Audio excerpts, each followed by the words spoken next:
Oh, he's going crazy. Let's see what he's doing.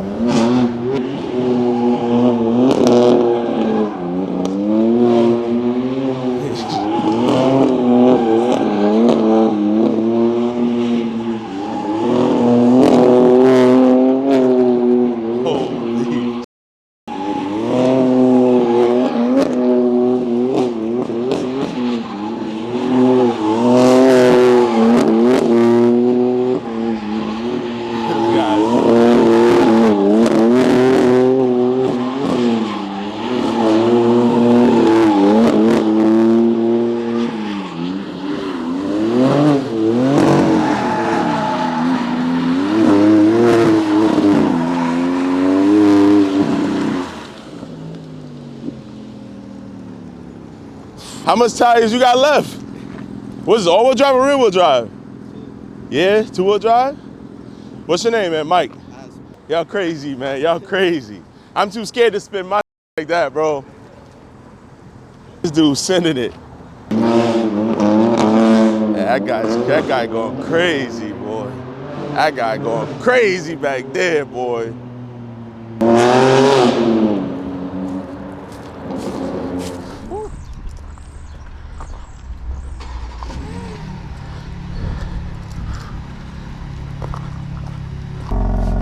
Man, stuff smells good.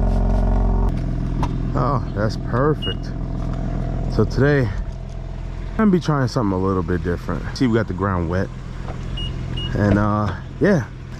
I wanna try to slide this thing. Cool difference in the M340 versus the M4. I'm pretty sure a lot of you guys can tell it looks a lot like similar, but redline was like under 6,000 or around 6,000. Now you can see as the car is warming up, the redline is slowly and but surely rising. And fun fact or whatever, well, this trucker guy is wildin'. But both car guys and non-car guys, they would either remote start their cars and like let them sit for like 10-15 minutes, or just jump in and just wait in the car, wait till it heats up or warms up, temperature gets kind of decent, and then they pull off, right? I'm not sure where the disconnect is in that whole thing, but you don't necessarily have to do that. In all honesty, I'm being just 100% real with you guys. I hear a lot of people say it, a lot of people do it. Oh, you need to get the engine warmed up and this and the third. That's completely wrong. I guess it's one of those things where people take old information from like old technology cars and then they just apply it to the newer cars and think it's the same. I would say like 30 seconds, maybe not even, but like, you know, just to get the oil circulating. Once the oil's circulating, you can pretty much just get in the car and go. I get in the car, let it idle, find my song or hook up whatever I need to hook up, and I'm out of there. Now the goal is to not gun it, and obviously you can tell because the RPM is lower when the car is colder, which means do not go into crazy amounts of boost and stuff like that. But you need to put some load in the car, drive the car around to warm it up. When you're running the car at cold temperatures is not efficient. The efficient operating range is somewhere around that 210 area for this car. And every time it's not there, or anytime that it's lower than that, the car is not running optimally or efficiently, right? Your best thing is to do is just drive it around moderately like you got some sense and warm the engine up a little bit faster. The quicker, the better you get into that optimal temperature range. You guys can look it up. I'm not bugging. Even look in your manual, your owner manual. I'm pretty sure it says about like 30 seconds to let the oil, you know, get in there, and then you pretty good to go. All of that whole 10-20 minute stuff is not really necessary. But hey, don't take it from the guy that is about to drift his BMW M4.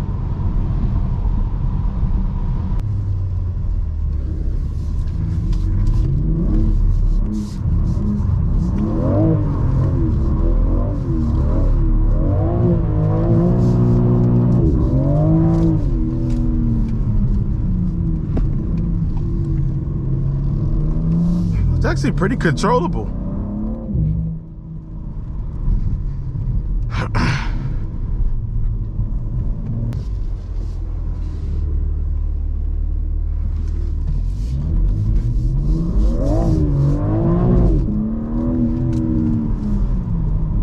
Yo, the level of grip this thing has, you really gotta get in it to spin it.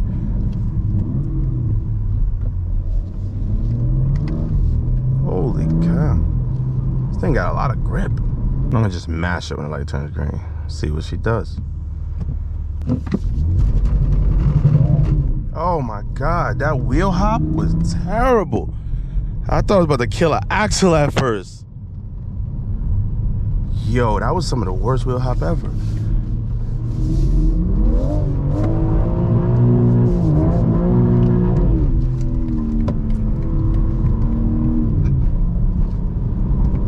Yo, that wheel hop scared me, yo. It just kept getting worse and worse. That was worse wheel hop than the freaking M340.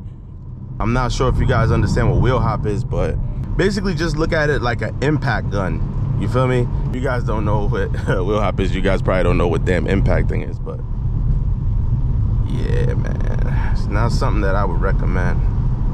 That's a lot of grip. I love these things. You can rev them all the way out the red line and maintain the slide. I like that for this. I'm gonna take it to an open lot and we're gonna see what she does. Come on, go, nigga.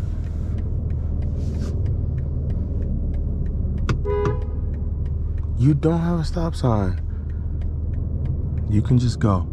I'm doing hood rat shit with my friends.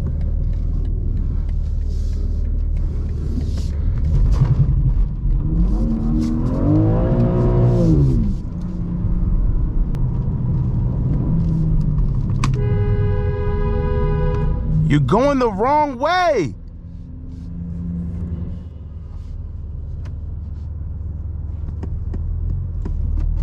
Come on.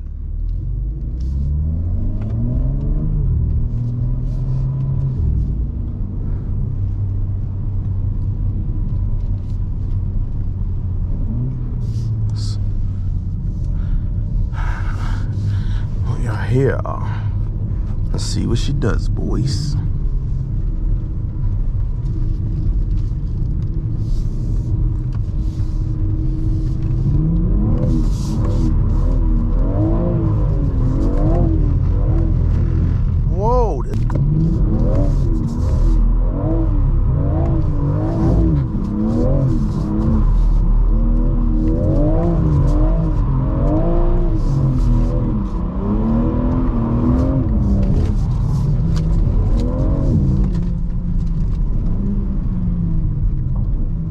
This shit sucks.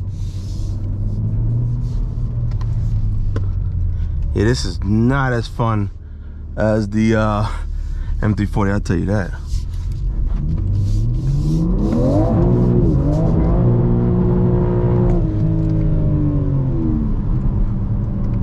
These tires are really grippy.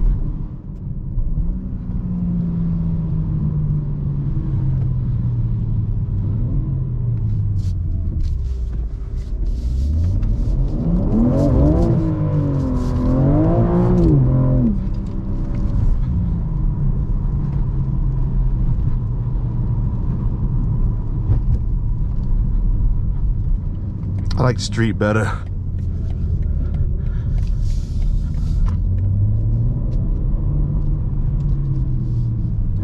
Let me be real with you. I don't like this thing that much.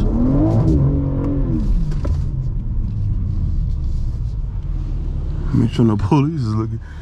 I like the street way better than the freaking that lot. That lot was terrible. This thing is way too freaking grippy in the back. Well, maybe it's just different for me. It just has way too much grip. Like the understeer was there.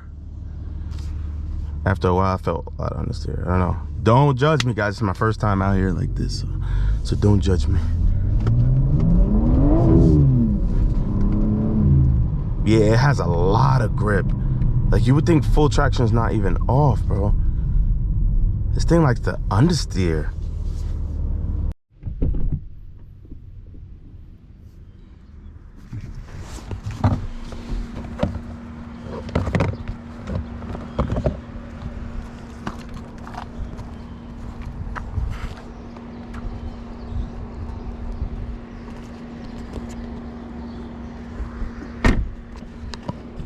And here we are, back to where we started. These tires, man, they're not built for that. At least I didn't chew anything up. That's good. Get my GoPro back. Oh, it's definitely dead. See how much footage we got. This thing took a beating.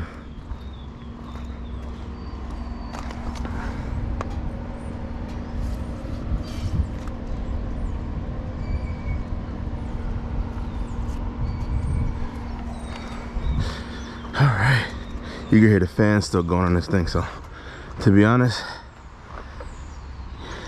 I don't really like driving. I don't really like sliding this thing. I'm gonna be real. I'd rather slide the 328 than to slide this. This just really isn't all that fun. It's nice when you're going straight and you like sliding a little bit, or donuts and stuff like this. I don't know. This car's just not fun. I didn't really feel it. It doesn't really feel that great.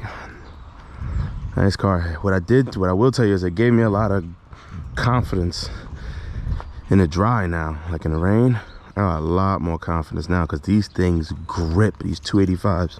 Surprisingly, these Pirellis might come off soon, but they grip surprisingly well. Huh. But yeah, man, that wheel hop and things like that. Sheesh, I just felt like I was killing the car.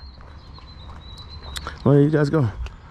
Little video for the day. Decided to get a little squirrely because it rained. But I'm out of here. Max from Slow Speed. Peace out.